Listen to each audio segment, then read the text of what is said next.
No, I haven't gotten my tap and die set yet. It's been quite a while. I'm gonna go up to this guy up here that's connected with FedEx and UPS and all that. He has a mailbox place up here, similar to a post office, but he deals with everybody else too. What I'm gonna do, if anybody remembers what I talked about last time, is I'm gonna tap this, and the bolts will be coming from the underside of these racks to hold the racks down onto the bed of the truck, and this other channel that I just cut, I'm gonna hide the nuts and bolts from the weather so that you won't have any damage from the elements.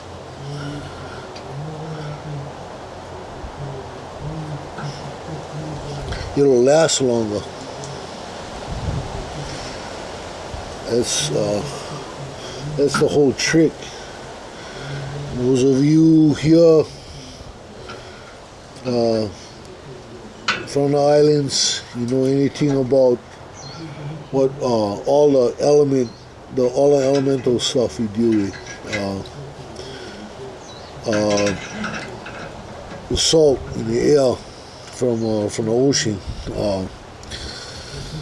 acid rain from all that volcanic activity. There's a lot of stuff. So what any fabricator should be thinking is how to protect your work so that your customers keep coming back to you and you alone to do their work. And that's basically what Chief does. He thinks way outside the box. What can he make that nobody else does? A lot of guys don't take the time to do this. You know, they'll think, oh, how fast they can make the racks, and try to impress people with speed. And then over the years, the person has to keep maintaining and finding, and actually paying more money on what they just had built. Why should anybody pay 10 times for something that they had built one time? Why should any customer have to pay more than once for a product? I don't believe in that. You know? Chief don't believe that that's bullshit. Anybody, they gotta, because there's a part, although it's maintenance, it's like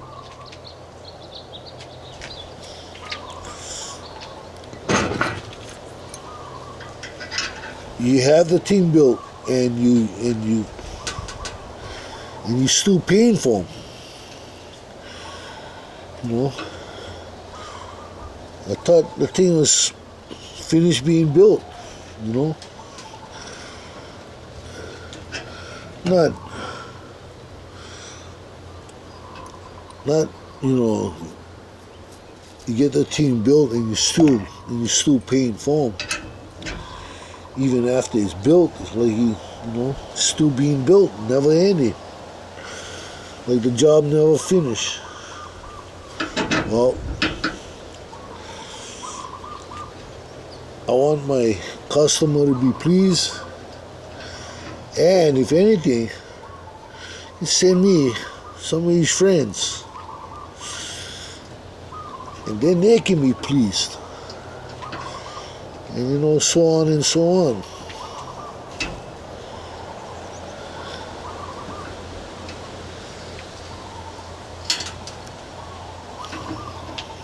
Whoa.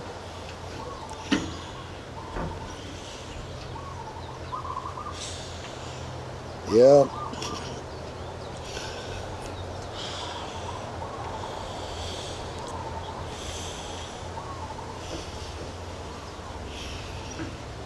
This is how it is. This is how I do things. I don't beat around the bush on how I express myself. And I don't build shitty things, I might take a little bit longer building something, but it gets built right. That's what it's about. Building it right. First time out.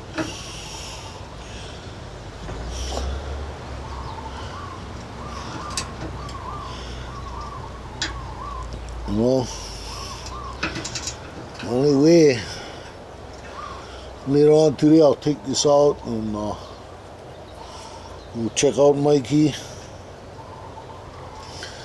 and I'll lay it up on the bed of his truck to make sure these bolt holes all line up, and then I can start building a rack.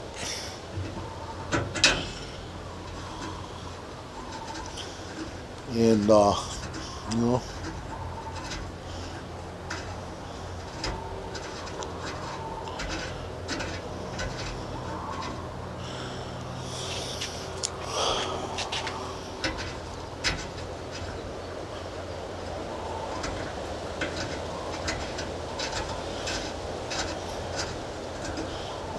get the nuts and bolts, and what I'll do is when I get the nuts and bolts, I'll weld the nuts onto this so it'll have a longer distance of thread threaded through the steel and into the nuts. The nuts will make what we call a boss, a threaded boss. Anyway, let's see what I got here.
Okay, here we go.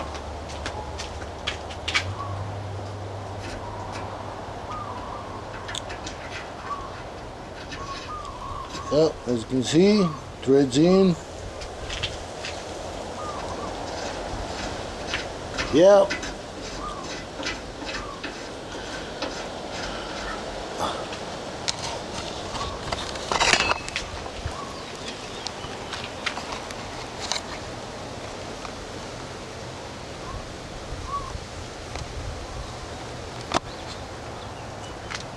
This is what we're talking about.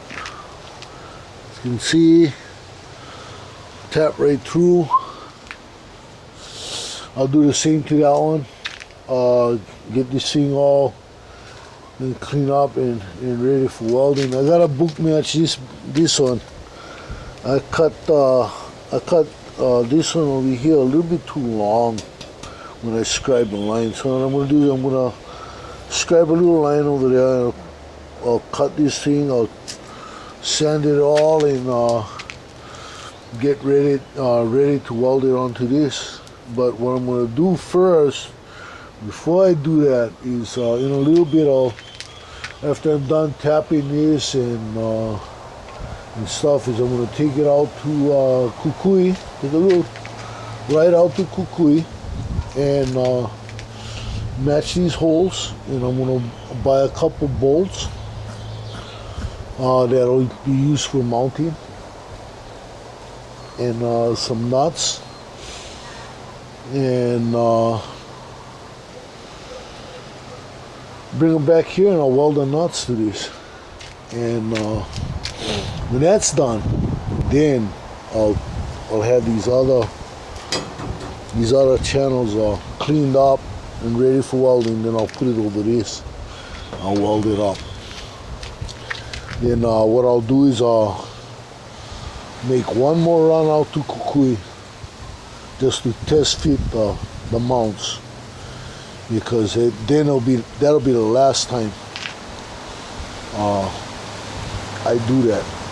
Then I'll put the mounts on the side and I'll lay out the racks, the initial tees, the parts that are teed off, with the box tubings. With these box tubings, I have some that are stands. I believe these 4 right in front of me are stands. These ones I have to cut them to a certain length.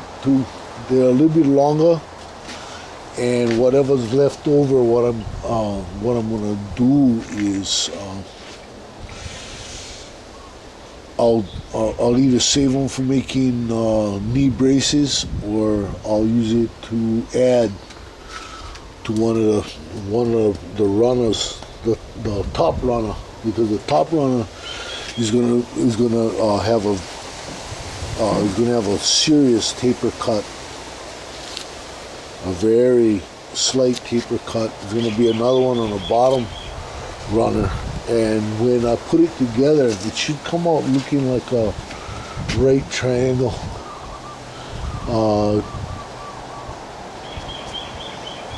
Nice long right triangle, and that'll go over the top of Mikey's truck. Okay, so for now, I just was showing you what I'm doing with this stuff. That's basically it. I'll get back to you guys in a little bit when I'm done with that, and then let's go take a ride out to Kukui. Okay? Aloha.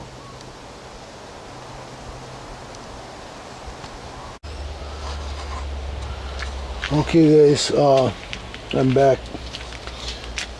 What I did was I clamped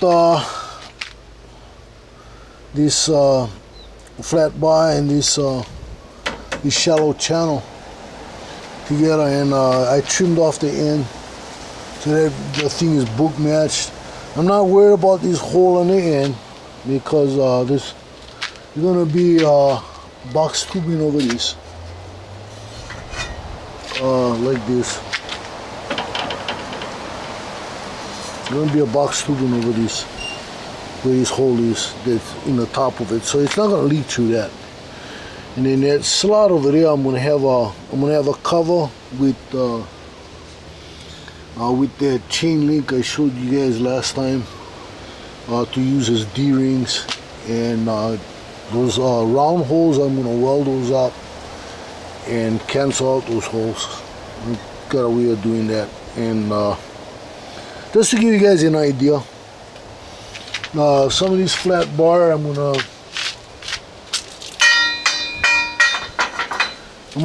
drill a 5/16 hole through the center it is,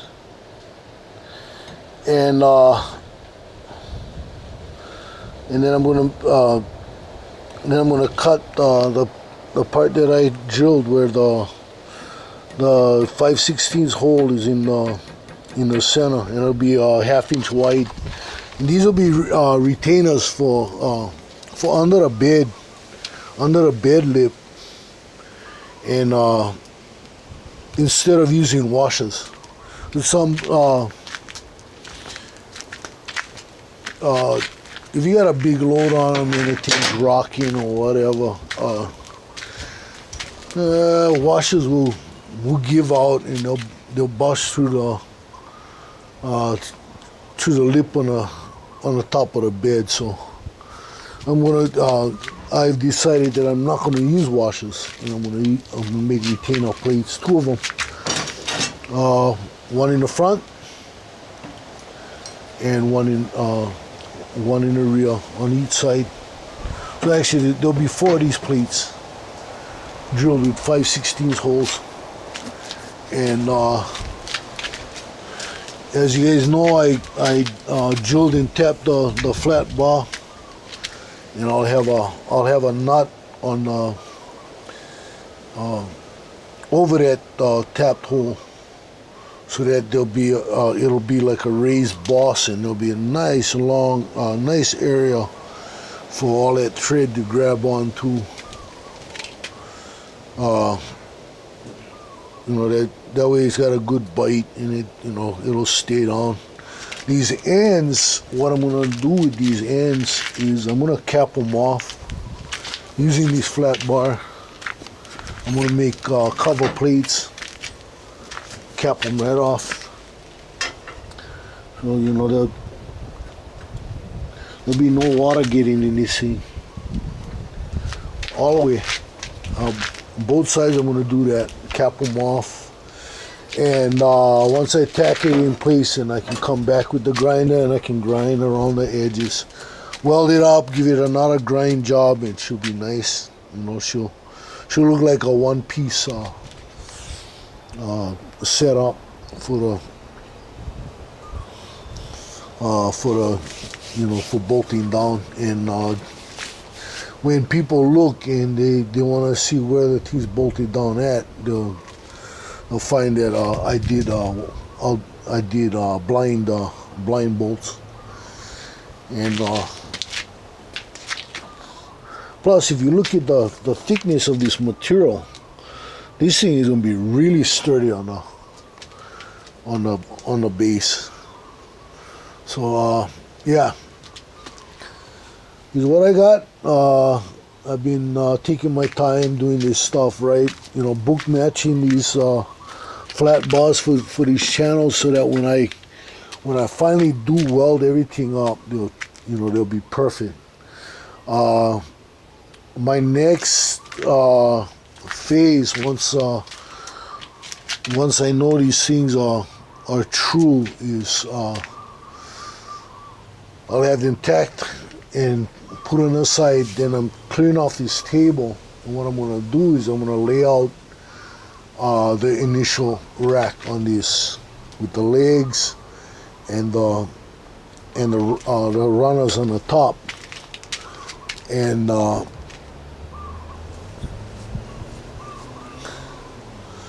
that way I can figure out that angle cut for the top runner. This table should do just fine. The apex, I'm going to set it up so the apex is hanging off the other end of that table, out between the landing gear and that plate with that hinge plate on the end of the welding machine is. So just to let you guys know, I've been kind of fooling around with this, taking my time. I want to do this thing right. I'm gonna make this thing really good for Mikey. This is not about how fast I can make it. It's about how good I can make it. I have some ideas for removable rear bar, and I'm probably gonna use this thick flat bar to do that on his cross members, the ones that are gonna sit in the back, and they'll just drop right in, and no need to bolt. They'll have these extra long pricks on each end, dropping through channels, and what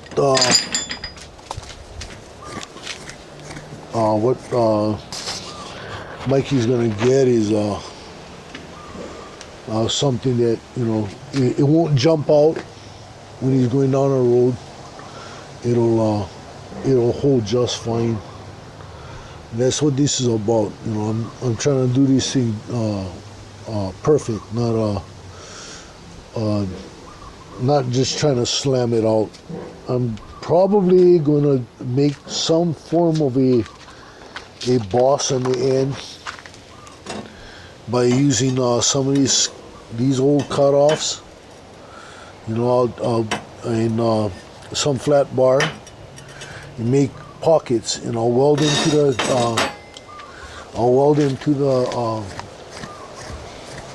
the uprights in a way where it's all, you know, book matched, and this stuff will just, you know, everything will just drop in place. The back bar, he'll like I said, he wanted the back bar removable, so I'm gonna set it up so that back bar is removable, and he can just slip it out and slip it in. It'll fit in snug, and there'll be no excessive play that can lead to failure. So it is it for now. Just wanted to give you guys a look at what I'm doing for Mikey's racks, and we'll see you guys tomorrow after I get back from Kukui, and I'll start cutting these legs and get them ready for the initial assembly, which will be putting legs on the first runner.